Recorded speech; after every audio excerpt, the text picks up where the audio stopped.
আসসালামু আলাইকুম। আমরা আজকে দেখব কিভাবে আমরা একটি ডোমেন এবং হোস্টিং রিনিউ করতে পারি। সেই প্রসেসিংটি আমি এই ভিডিওতে আজকে আপনাদের দেখাবো। আপনারা চাইলে আমার এই ভিডিওর সাথে সাথে আপনাদের ডোমেন হোস্টিং কিভাবে রিনিউ করতে হয় সেই প্রসেসিংটি দেখে নিতে পারেন এবং আপনাদের হতে পারে হোস্টিঙ্গার থেকে নেওয়া, আপনাদের ডোমেন হোস্টিংটি নেমচিপ থেকে নেওয়া অথবা বাংলাদেশের কোনো কোম্পানির থেকে নেওয়া। সো প্রসেসিং সবগুলোতে প্রায় একই, সিমিলার, বাট জাস্ট একটু ইন্টারফেসটি হয়তো বা একটু ভিন্ন হতে পারে, এক এক কোম্পানির এক এক রকম হতে পারে। তো আমার যেহেতু ইন্টেল ওয়েব হোস্ট থেকে ডোমেন হোস্টিংটি নেওয়া, সো আমি আমার ইন্টেল ওয়েব হোস্টের যে আমার অ্যাকাউন্টটি আছে সেই অ্যাকাউন্টটিকে আমি লগ ইন করবো। আপনারা চাইলে আপনাদের অ্যাকাউন্টটিকে লগ ইন করতে পারেন। তো আমার লগ ইন করার পর আমার ডোমেন হোস্টিং যে অ্যাকাউন্টটি আছে সেটি লগ ইন করার পর দেখুন এখানে আমার একটি মেসেজ আসছে, you have one domains expiring within the next 45 days. মানে 45 দিন আগে আমার এই মেসেজটি আসছে, 45 দিন পর আমারটা এক্সপায়ার হয়ে যাবে আমার এই ডোমেনটি। তো সেটি এখানে দেখাচ্ছে। সো আমরা এখন এটিকে রিনিউ করব। সো আমরা এটিকে কীভাবে এখন রিনিউ করতে পারি, আর এই রিনিউ করার জন্যে এক এক কোম্পানির এক এক রকম প্রসেসিং একই, এক এক কোম্পানির এক এক রকম সিস্টেম, এটাই আর কি। সো দেখুন এখানে চারটি অপশন দেখাচ্ছে, সার্ভিস, ডোমেন্স, আনপেইড এবং টিকেট। তো এই চারটি অপশনসের মধ্যে আমাদের প্রথমে একটি ইনভয়েস ক্রিয়েট করতে হবে। সেজন্য আমরা এই সার্ভিসে ক্লিক করে দেব। তো আমি ক্লিক করে দিচ্ছি। এবার দেখুন নিচে আমাদের ডোমেন এবং হোস্টিংয়ের 10 GB NVMe SSD আছে। এখানে প্রাইসটি দেখাচ্ছে এবং এক্সপায়ার ডেটটি দেখাচ্ছে। এর পাশে দেখুন অ্যাক্টিভ নামে একটি বাটন আছে, একটু মার্ক করে দেখে দেই এইটি। তো আমরা এই অ্যাক্টিভ বাটনে ক্লিক করে দেব।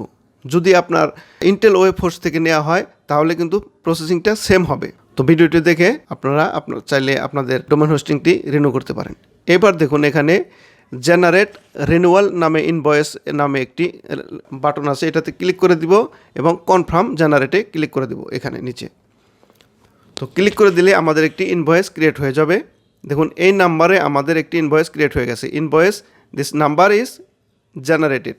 সো নিচে দেখুন আমাকে দেখাচ্ছে এখানে 1399 টাকা, বাংলাদেশের হোস্টিং কোম্পানি। তো এখানে দেখাচ্ছে 1399 টাকা। এখন যদি আমরা এটাকে রিনিউ করতে চাই এই টাকাটা কাটবে। তো এখানে আমাদের একটি ইনভয়েস ক্রিয়েট হয়ে গেছে। সো আমরা একটু ব্যাগে চলে যাব এবং ড্যাশবোর্ডে ক্লিক করে দেব। এখন দেখুন উপরের দিকে এখানে কিন্তু একটা ছিল, এখন দেখুন দুইটা হয়ে গেছে, একটি ইনভয়েসের জন্য আর একটি এক্সপায়ার ডেটের জন্য। এখন আমাদের এই ইনভয়েসের যে টাকাটা এটি আমাকে পেইড করতে হবে। এখানে দেখুন আনপেইড ইনভয়েস, তখন কিন্তু এখানে আগে কিন্তু 0 ছিল, এখন এখানে 1 আনপেইড ইনভয়েস। তার মানে একটি ইনভয়েস রেডি হয়ে গেছে পেইড করার জন্যে। সো আমরা এখন এখানে এই ডোমেনটি দেখতে পাচ্ছেন, ডোমেন নামে যে অপশনটি দেখতে পাচ্ছেন এটিতে আমরা ক্লিক করে দেব পেমেন্ট মেথডটি পূরণ করতে হলে। তো এখন দেখুন যে প্রসেসিংটি এখন দেখাচ্ছে সেটি হচ্ছে ডোমেনের পাশে দেখুন অ্যাক্টিভ নামে যে বাটনটি দেখতে পাচ্ছেন, ইতিপূর্বে আমরা দেখাইছি, তার রাইট সাইডে দেখুন আরেকটি বাটন আছে, এই 3 ডট। আমরা যদি একটু মার্ক করে দেখিয়ে দেই, এই 3 ডট দেখতে পাচ্ছেন, এই 3 ডটে একটি ক্লিক করে দিবেন। সো আমি ক্লিক করে দিচ্ছি এবং নিচের দিকে দেখুন রিনিউ নামে একটি অপশন পাচ্ছেন, এই রিনিউয়ে ক্লিক করে দেব। সো ক্লিক করে দেওয়ার পর এখন দেখুন রাইট সাইডে আমাদের অ্যামাউন্টটি দেখাচ্ছে এবং অ্যাড টু কার্ট দেখাচ্ছে। এই অ্যাড টু কার্টে আমরা ক্লিক করে দেব।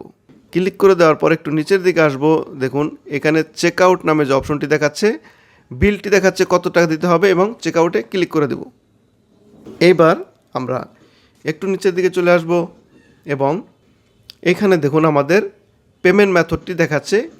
আমরা চাইলে এখানে বিকাশ, রকেট এবং নগদ, এছাড়া আরও ক্রেডিট কার্ড অথবা পেপ্যাল এগুলো দিয়েও আমরা পেমেন্ট মেথডটি পূরণ করতে পারি। আমরা যেহেতু বিকাশের মাধ্যমে করব, আমি বিকাশটাকেই সিলেক্ট রাখলাম এবং এখানে অ্যাগ্রিতে ক্লিক করে দেবো রাইট সাইডে দেখুন এবং চেক আউটে ক্লিক করে দেব। তো চেক আউটে ক্লিক করে দেওয়ার পর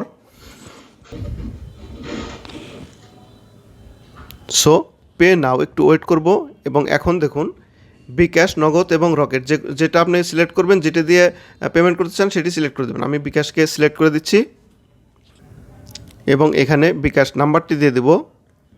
আমি আমার নাম্বারটি দিয়ে দিচ্ছি এবং কনফার্মে ক্লিক করে দেব।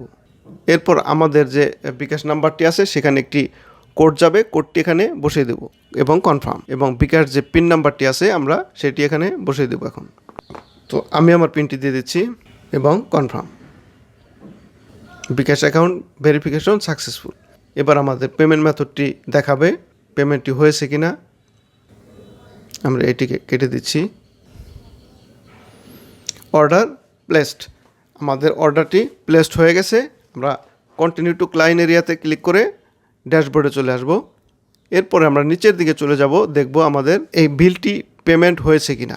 আমরা যদি আমাদের জিমেলে যাই, আমরা যে মেলটি দিয়ে ওয়েব হোস্টিংটা নিয়েছি সে মেল আমরা ওপেন করব এবং ইনবক্সে গিয়ে দেখব আমাদের দেখুন এখানে মেল এসেছে একটি। সেটি হচ্ছে আমরা ইনভয়েস যখন ক্রিয়েট করেছি, তৈরি করেছি, সেই ইনভয়েস তৈরির বিলটা আমাদের দেখাচ্ছে, ইনভয়েসটি আমাদের দেখাচ্ছে। এবং আমরা ব্যাগে চলে যাব, এখানে দেখুন একটি পিডিএফ আছে, এই পিডিএফ ফাইলে আমাদের সম্পূর্ণ ডিটেলস এখানে দেখিয়ে দিয়েছে। তো আমি কেটে দিচ্ছি এবং ব্যাগে গিয়ে দেখব এবং লাস্ট যে আমরা পেমেন্ট করেছি সেই মেলটি এটি দেখব।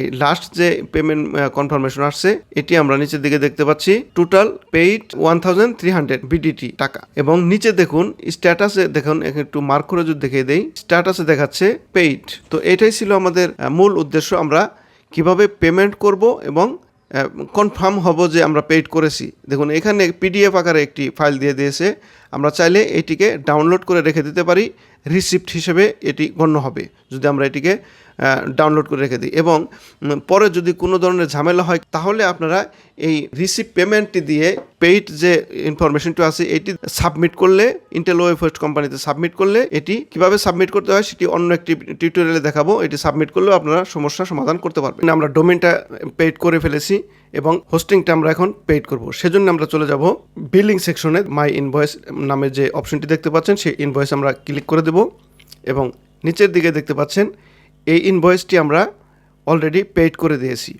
দেখুন এটি 29/2024 এই তারিখে আমরা এটি পেইড করে দিয়েছি। এবং এখন আমাদের আনপেইড যে আরেকটি আছে একই তারিখে দেখুন, তো এটিকে আমরা এখন পেইড করব। তো দেখুন রাইট সাইডে আনপেইড নামে একটি অপশন দেখতে পাচ্ছেন, তো আমরা এখন এই ইনভয়েসে ক্লিক করে দেব তো এটি পেইড করার জন্য। তো আমি ক্লিক করে দিচ্ছি। এবার দেখুন এই ইনভয়েসে আনপেইড দেখাচ্ছে। তো আমরা একটু স্ক্রল ডাউন করব এবং দেখব, এটি লক্ষ্য করবেন প্রথমে যখন আমরা বিল পেমেন্ট করলাম, ডোমেনের বিল পেমেন্ট করলাম, তখন কিন্তু এখানে ছিল ডোমেন, এখন কিন্তু এখানে দেখাচ্ছে হোস্টিং। এবার আমরা হোস্টিংয়ের পেমেন্টটি করে ফেলব। তো সেজন্য আমরা কি করব, রাইট সাইডে দেখতে পাচ্ছেন পে নাও একটি অপশন দেখতে পাচ্ছেন, এই পে নাওয়ে আমরা ক্লিক করে দেব। আমরা বিকাশের মাধ্যমে পেমেন্টটি করব, সেজন্য আমরা পে নাওয়ে ক্লিক করে দেব, অপশনটি আমরা সিলেক্ট করে দেব। আমি বিকাশ সিলেক্ট করে দিচ্ছি।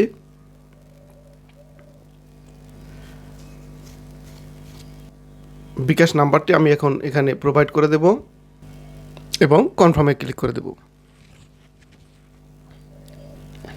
এবার বিকাশ নাম্বার একটি কোড চলে যাবে, ভেরিফিকেশন কোড, কোডটি এখানে প্রোভাইড করে দেব। তো আমি আমার কোডটি দিয়ে দিচ্ছি এবং কনফার্ম। এবার বিকাশ পিন নাম্বারটি এখানে দিয়ে দিবেন, আমি আমার পিন নাম্বারটি দিয়ে দিচ্ছি, এরপর কনফার্ম।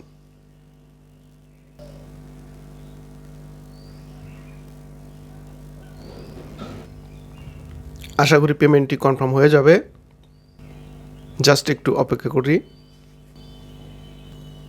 দেখুন পেমেন্টটি কনফার্ম হয়ে গেছে, এখানে পেইড দেখাচ্ছে, এখানে কিন্তু ইতিপূর্বে আমরা আনপেইড দেখতে পাচ্ছিলাম। তো নিচের দিকে যদি যাই একটু, দেখুন আমাদের এখানে যে ট্রানজ্যাকশন ছিল সে ব্যালেন্সটি এখন এখানে 0 দেখাচ্ছে, তার মানে আমাদের ট্রানজ্যাকশনটি কনফার্ম হয়ে গেছে। এখানে আরেকটু জিনিস দেখব, দেখুন এখানে ট্রানজ্যাকশন ব্যালেন্স ছিল 1538, এখন এখানে 0 দেখাচ্ছে এবং এটি ট্রানজ্যাকশন হয়ে গেছে।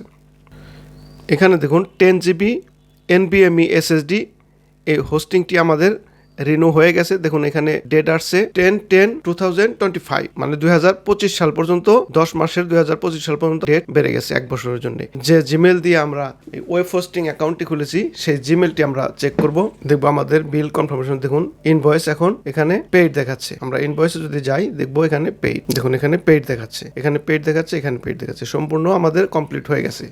তো আমরা এখন আমাদের জিমেলটি চেক করব। যে জিমেল দিয়ে আমরা ওয়েব হোস্টিং অ্যাকাউন্ট খুলেছি সেই জিমেলটি আমরা চেক করব। দেখব এখানে একটি মেল চলে এসেছে ওয়েব হোস্টিং থেকে, ইনভয়েস পেমেন্ট কনফার্মেশন। তো আমরা যদি ক্লিক করি, রিনিউ হয়ে গেছে। এখানে লেখা আসছে 10 GB NVMe SSD এবং আমরা যে টাকাটি পেমেন্ট করেছি সেই টাকাটিও এখানে টোটাল দেখাচ্ছে। এখানে দেখুন টোটাল পেইড দেখাচ্ছে 1538। এই টাকাটা আমাদের পেইড হয়ে গেছে এবং স্ট্যাটাসেও পেইড দেখাচ্ছে। তো এভাবে চাইলে আমরা আমাদের ওয়েব হোস্টিং কোম্পানি থেকে আমরা আমাদের ডোমেইন এবং হোস্টিংকে রিনিউ করতে পারি। তো এই ছিল আমাদের আজকের ভিডিওটি ভালো লাগলে অবশ্যই লাইক কমেন্ট শেয়ার করবেন এবং চ্যানেলটিকে সাবস্ক্রাইব করে পাশে থাকা বেল বাটনটিকে বাজিয়ে দিবেন, যাতে করে এরকম নতুন নতুন ভিডিও পোস্ট করার সাথে সাথে আপনার কাছে চলে যায়। তো সে পর্যন্ত ভালো থাকুন, সুস্থ থাকুন। Till then, bye by.